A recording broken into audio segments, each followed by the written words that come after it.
네, 안녕하세요. 주자랄입니다. 네, 오늘은 아내가 외출에 있어서 오늘은 혼자 좀 영상을 찍어 보겠습니다.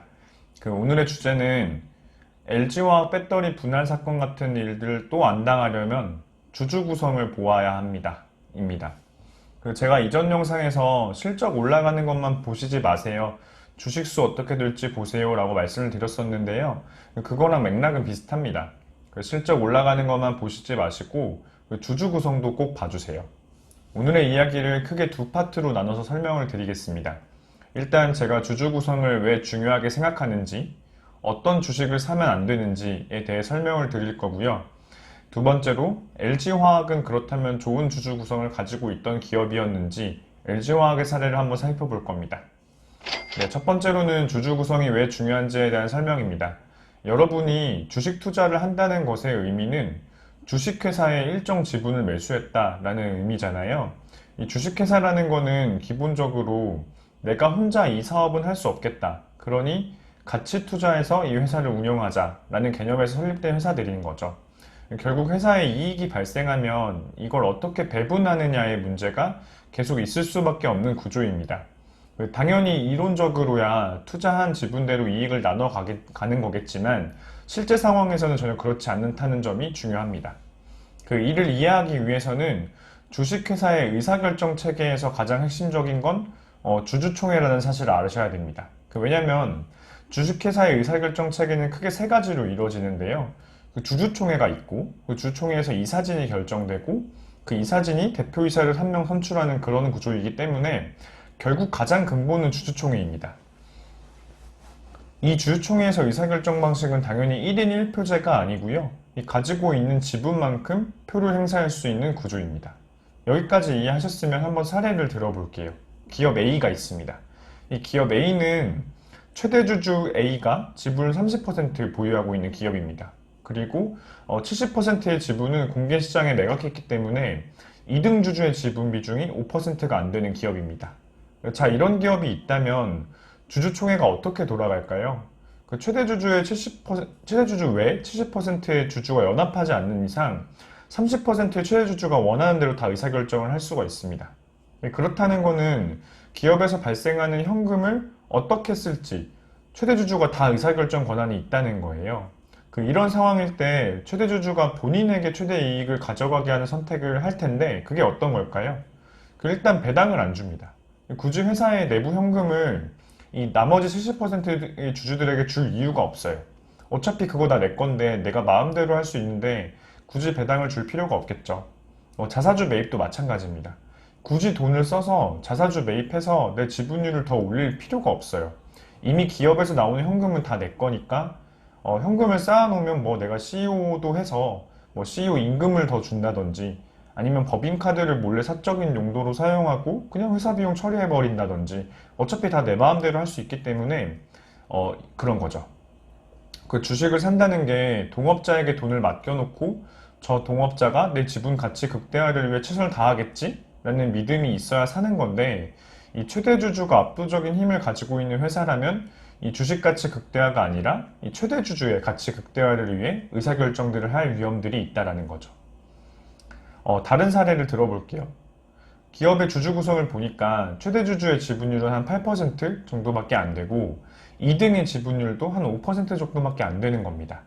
그리고 심지어 그 최대 주주와 2등 주주가 다 펀드입니다. 그러니까 실질적으로 이 기업은 굉장히 많은 사람들이 지분을 쪼개가지고 가지고 있다는 거죠. 저는 이런 기업에 투자하는 걸 좋아하는데요. 왜냐하면 주식 가치 극대화를 위해 경영진이 정말 최선을 다할 수밖에 없기 때문입니다. 예를 들어보면 일단 주주총회에서 기업 가치를 최대한 끌어올릴 경영진이 선정이 됩니다. 그리고 그 경영진한테 그냥 스톡 옵션을 줍니다. 그러니까 경영진 입장에서도 주식 가격 자체가 최대한 끌어올리는 방향으로 의사결정을 할 수 있도록 하는 거죠. 그리고 배당을 주지 않거나 자사주 매입 안 하는 경영진은 그냥 다음 주주총회에서 갈아치웁니다. 이럴 수밖에 없는 게 다 주식투자 성과를 높여야 하는 펀드들이기 때문에 전체적인 기업의 의사결정이 이런 방향으로 흐를 수밖에 없습니다. 여기까지가 왜 주주 구성을 중요하게 봐야 되는지에 대한 배경 설명이었고요. LG화학의 사례를 한번 살펴보겠습니다. LG화학 같은 경우는 최대 주주가 30%의 지분을 가지고 있는 주 LG입니다. 그 두 번째 주주는 10% 가량의 지분을 가지고 있는 국민연금입니다. 그 제가 가장 좋아하지 않는 주주 구성인데요. 기업이 무언가 의사결정을 한다면 그것은 주식 가치의 극대화가 아닌 주 LG 가치의 극대화할 가능성이 높은 주주 구성입니다. 그 애초에 그래서 이런 기업을 소액으로 사시면서 제가 나를 위해 최선을 다하겠구나 라는 기대를 하시면 안 됩니다. 그래서 이번 같은 사건이 벌어진 거죠. LG화학의 배터리 사업부를 물적 분할하기로 결정합니다. 그 물적 분할과 인적 분할이 차이가 나는 개념인데요. 어떤 거냐면 그 물적 분할은 그냥 배터리 사업부 지분 100%를 LG화학이 가져가는 구조이고요. 인적 분할은 배터리 사업부 지분을 LG화학 주주들에게 지분율만큼 나눠주는 방식의 인적 분할입니다. 그 LG화학 입장에서 인적 분할을 할 이유가 전혀 없습니다. 왜냐면 LG화학은 사실 이미 LG 거고 지분 30%만 가지고 있다지만 어차피 의사결정을 다 내 마음대로 할 수 있으면 그건 LG 건 거죠. LG 거고, 그리고 굳이 키우려는 사업부 지분을 다른 주주들에게 줘서 내 지분 가치가 줄어드는 상황을 원하지 않겠죠. 그러니까 이번 의사결정은 전형적인 최대 주주가 최대 이익을 얻기 위해 결정한 좀 안 좋은 사례라고 보시면 될 것 같아요. 뭐 법적으로 걸리는 거 하나도 없고요. 소액 주주들은 사실 그냥 억울하고 끝날 가능성이 높아 보입니다. 사실 애널리스트들이 최근에 이 배터리 사업부 분사가 LG화학 기업 가치를 높일 거다라는 리포트들을 많이 발간하고 있는데요. 사실 이 부분도 아예 말도 안 되는 이야기는 아닙니다. 그 LG화학이 대규모 투자들을 앞두고 있고 돈이 필요한데 주식시장이 이렇게 호황일 때 이 인기 많은 배터리 사업부만 분사해가지고 지분 가치를 엄청 높게 받고 최소한의 지분만 팔아가지고 그 많은 돈들을 확보하면 그리고 잘 투자하면 사실 기업 가치를 이론적으로 계산할 때야 더 높게 계산되게 되는 거거든요. 근데 그런데 일반 주주들의 주장도 납득이 가요. 뭐, 자회사 가치가 높다고 그 가치만큼 모회사가 주가가 높아지는 사례가 있느냐? 다 아니다. 실제로 한국 증시에서는 굉장히 이 말이 맞거든요. 이게 하나의 문제 때문에 그렇습니다. 그 기업이 돈을 번다고 이 소액주주들에게까지 현금이 안 가기 때문에 이 문제 하나 때문에 그 자회사 가치가 모회사에 반영이 안 되는 겁니다. 이 설명은 제가 예전에 올려드렸던 주식 투자자라면 꼭 알아야 할 PER이 한국 주식시장에서 의미 없는 이유 영상을 보시면 이해가 되실 겁니다. 예를 들어서 LG화학 배터리 자회사가 떼돈을 벌어서 그게 LG화학 주주들에게까지 가면 당연히 그 가치가 LG화학 가치에 반영이 되는 건데요. LG화학 주식 가지고 있다고 LG화학 배터리 자회사가 번 돈을 받을 수가 없으니까 문제인 거죠. 그냥 LG화학 배터리 자회사가 돈을 벌면 LG화학이 그 지분율만큼 가져갈 거고요. 그냥 계속 내부에 현금이 쌓여둘 거니까 이게 전혀 시장에서 인정받지를 못하는 겁니다. 예를 들어보면 LG화학 주식은 그냥 본드 잔뜩 묻은 지갑 같은 겁니다. 돈을 벌면 계속 그 지갑에 돈을 넣어둘 거잖아요. 근데 본드가 붙어가지고 내 마음대로 못 뺍니다.